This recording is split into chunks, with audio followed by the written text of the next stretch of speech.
계속해서 우리 사무엘상으로 말씀 나누기를 원하는데요. 하나님은 이 빼앗긴 언약궤를 통해서 이스라엘 백성들과 또 이 블레셋 사람들에게 말씀하고자 하는 것이 있었습니다. 계획을 갖고 계셨습니다.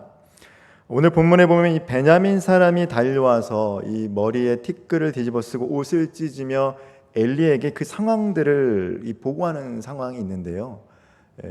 티끌을 뒤집어쓰고 이렇게 옷을 찢는 것은 매우 슬픈 상황들을 이야기하고 있습니다. 그 슬픈 상황들을 엘리에게 말하고 있는데 이미 이 때가 늦은 것이죠. 돌이킬 수 없는 상황이 온 것입니다.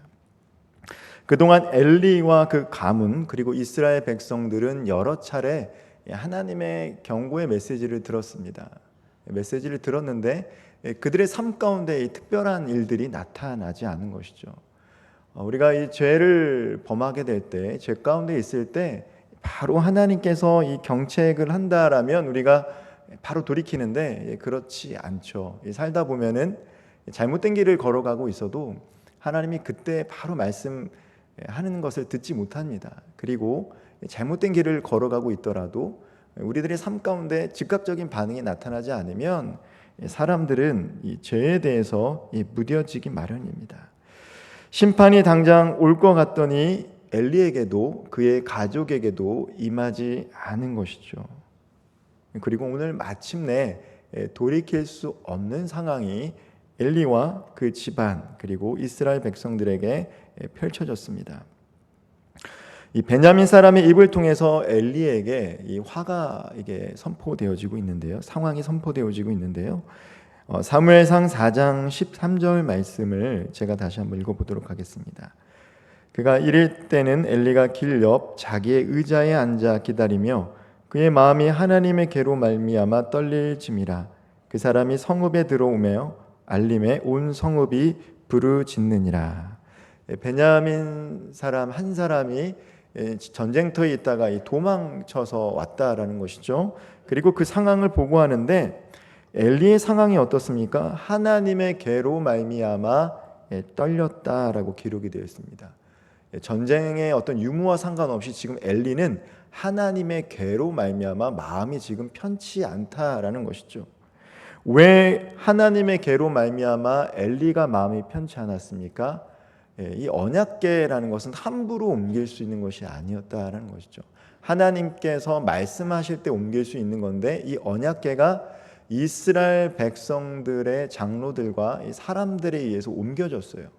전쟁터에서 싸움이 임했는데 전세가 불리하니까 이 언약궤를 갖고 오면 우리가 이길 수 있다라는 이 사람들의 생각으로 인해서 엘리에게 요청을 했고, 엘리는 그 사랑하는 아들 홈리와 비느하스를 동행해서 이 언약궤가 옮겨져 갔는데 안타깝게도 이 궤가 빼앗긴 것이죠.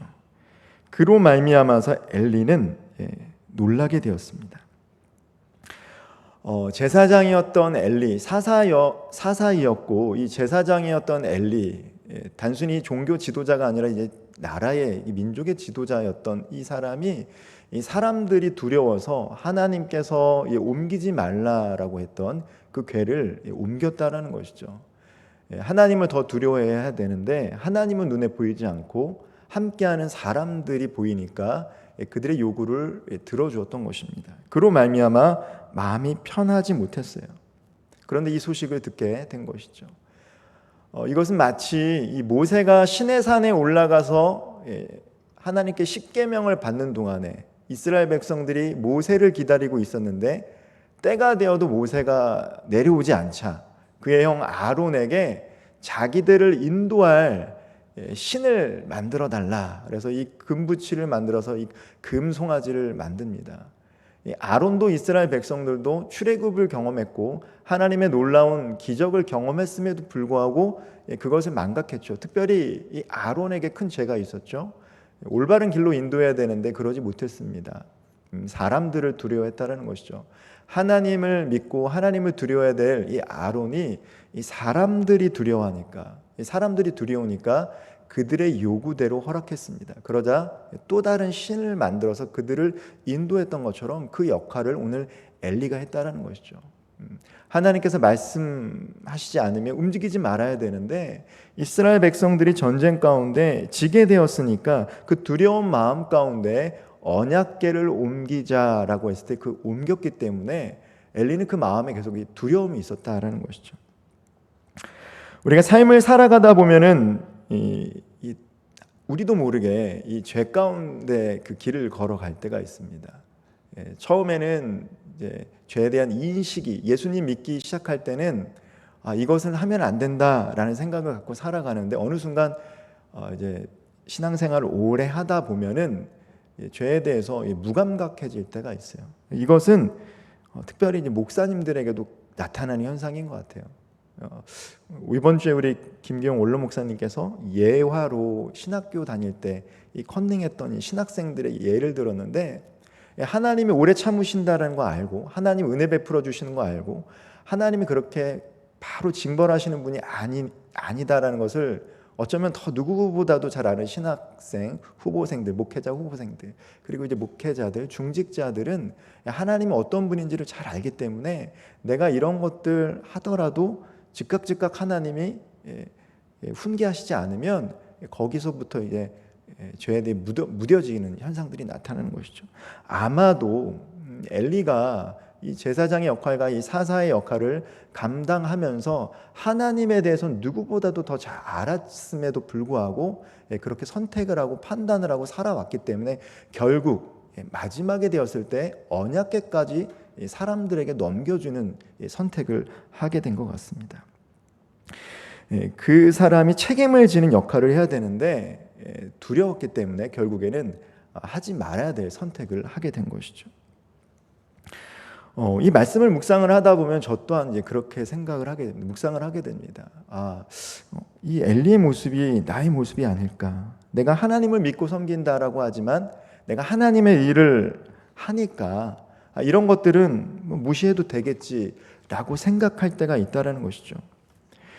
하나님께서 원하시는 방법이 아님에도 방식과 방법이 아님에도 하나님의 일을 한다라는 그 미명 아래에 세상적인 것을 선택하면서 이것은 하나님의 일을 하고 있으니까 하나님께서 용서해 주시겠지. 이런 것들이 지나간 삶을 되돌아보면 그러한 것들이 있다라는 것입니다. 그리고 어쩌면 오늘날 이 한국교회에 목회자들이 넘어지는 이유 중에 하나가 그러한 것은 아닐까라는 생각이 들어요. 엘리처럼 하나님 오랫동안 참아주시는 것인데 그거를 망각한 채 결국에는 잘못된 선택을 한다라는 것이죠. 그렇기 때문에 우리가 말씀에 비추어 우리의 삶을 늘 점검하는 것은 복된 일인 줄 믿으시길 바랍니다. 우리가 말씀을 통해서 우리의 삶을 점검할 수 있는 것. 그래서 혹여나도 내가 잘못된 생각을 갖고 있고 잘못된 길을 걸어가고 있는데 그때마다 주님께서 우리의 삶을 점검해 줄 수 있는 자리에 있다라는 것. 이것이 참 복인 줄 믿으시기를 소망합니다. 그런 의미에서 말씀을 가까이 할 수 있는 자리는 늘 복된 자리입니다. 오늘 이 엘리에게 그 상황을 보고한 이 베냐민 사람의 이야기를 요약하면 그렇습니다. 이스라엘이 블레셋 사람들 앞에서 패배했다. 이스라엘 백성이 많은 살육을 당했다. 그리고 그 살육 당한 가운데 엘리의 사랑하는 두 아들 홈니와 비나스도 죽었다. 그리고 마침내 하나님의 길을 빼앗겼다. 이 이야기를 듣고 있는데 많이 무겁습니다. 상황을 듣고 있는 엘리에게는 매우 무거운 이야기예요. 이스라엘이 패배했던 것, 많은 사람이 죽었던 것, 그 중에 자신의 두 아들이 있었다는 것. 그런데 결정적으로 엘리가 의자에서 뒤로 넘어져 죽게 된 이유는 언약궤가 하나님의 궤가 빼앗겼다라는 거예요. 마음 가운데 떨림이 있는 이 궤가 어떻게 되었을까? 이 두려움이 있었는데 아들이 죽은 것도 슬펐지만 자신이 책임져야 될 상황, 그것을 잘못된 선택을 통해서 그 하나님의 궤가 뺏겼다는 소식을 들으니까 결국은 엘리가 뒤로 넘어져 죽고 말았습니다.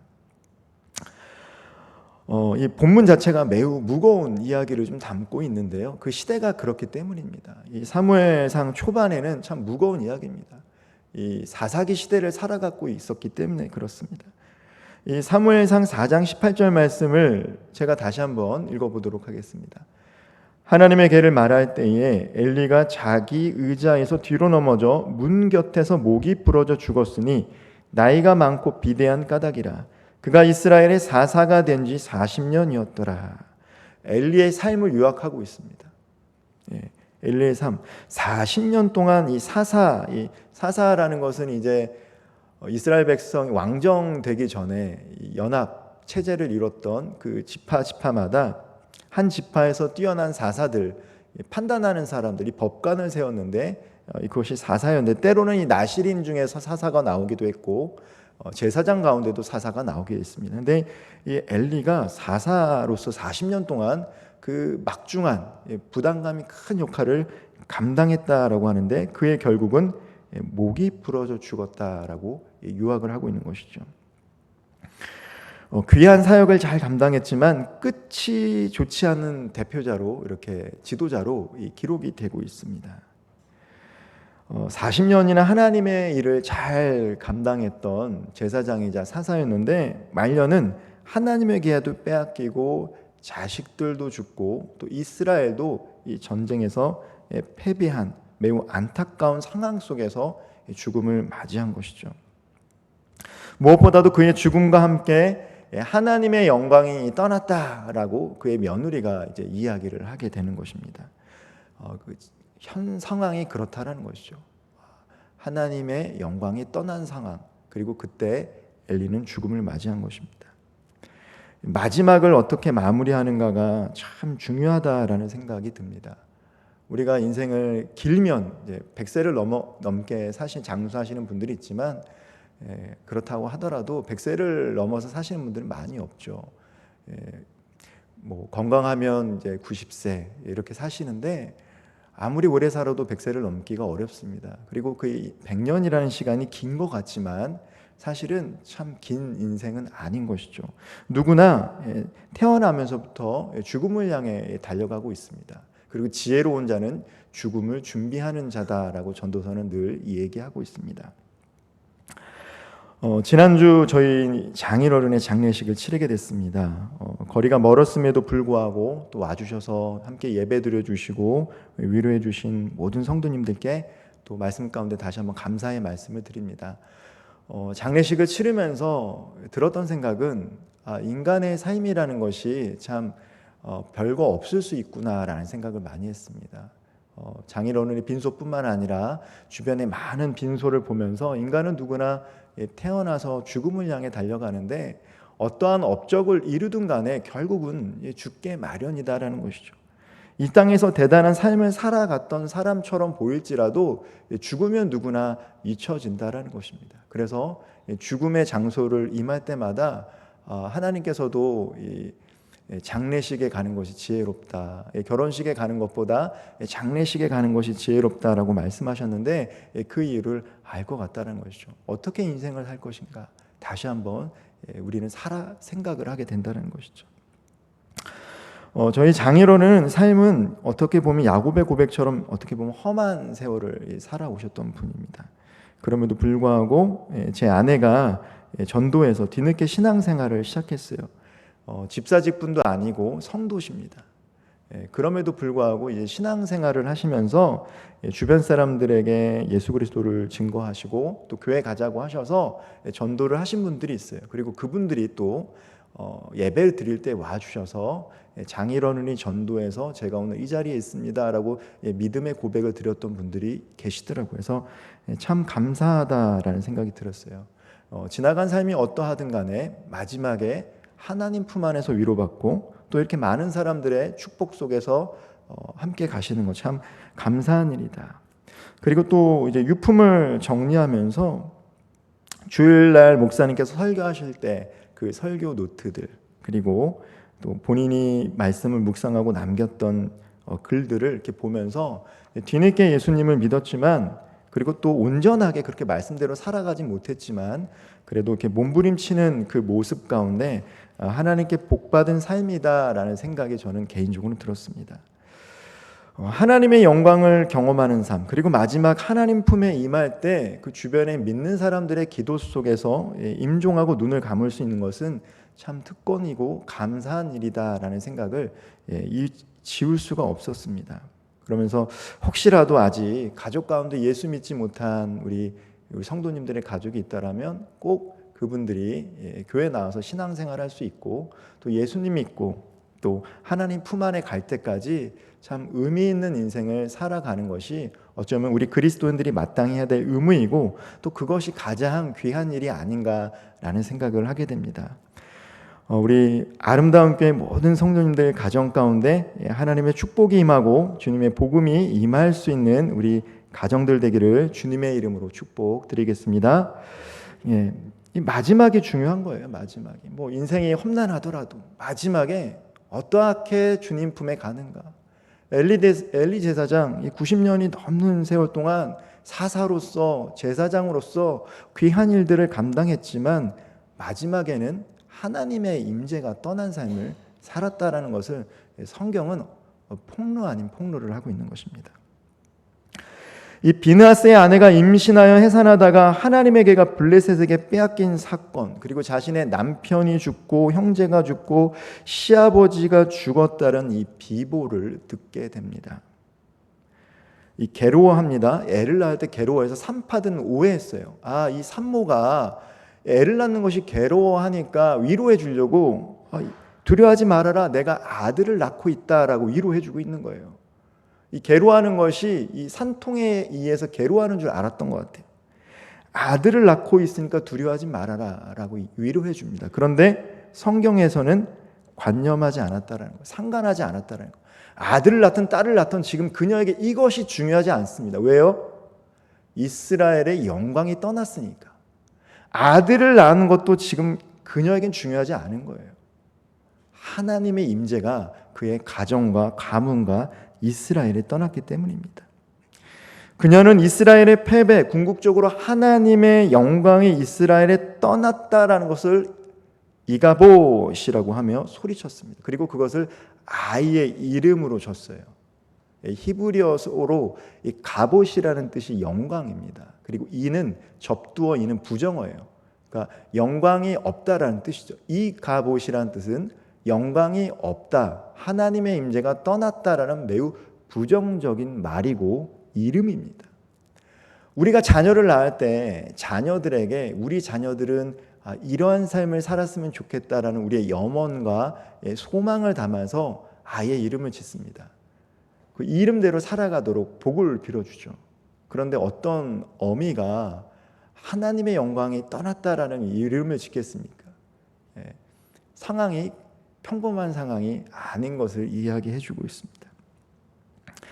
여인의 남편과 형제는 블레셋과의 전쟁에서 죽었습니다. 하나님에게는 빼앗겼다는 그 소식을 들은 시아버지는 의자에서 넘어져서 목이 부러져 죽고 말았습니다. 이런 말도 안 되는 일들이 그녀의 삶 가운데 일어나니까 하나님의 영광이 떠났다라고 하며 이가봇이라고 이야기한 것이죠. 하나님의 영광이 왜 떠났습니까? 그것은 하나님의 임재하심을 나타내는 언약궤만 있으면 자신들이 전쟁에서 이길 수 있다라고 하는 그런 미신적인 믿음을 그들이 갖고 있었다는 거예요. 하나님과 이 깊은 교제 속에서 하나님과 함께 동행하며 하나님의 임재를 누리기보다는 그것과 상관없이 하나님의 궤가 우리와 함께 있으면 이길 수 있다라는 그런 생각을 갖고 살아왔던 이스라엘 백성들, 그리고 그들의 신앙 상태, 그것이 결국 전쟁의 실패의 요인이 되었다는 것입니다.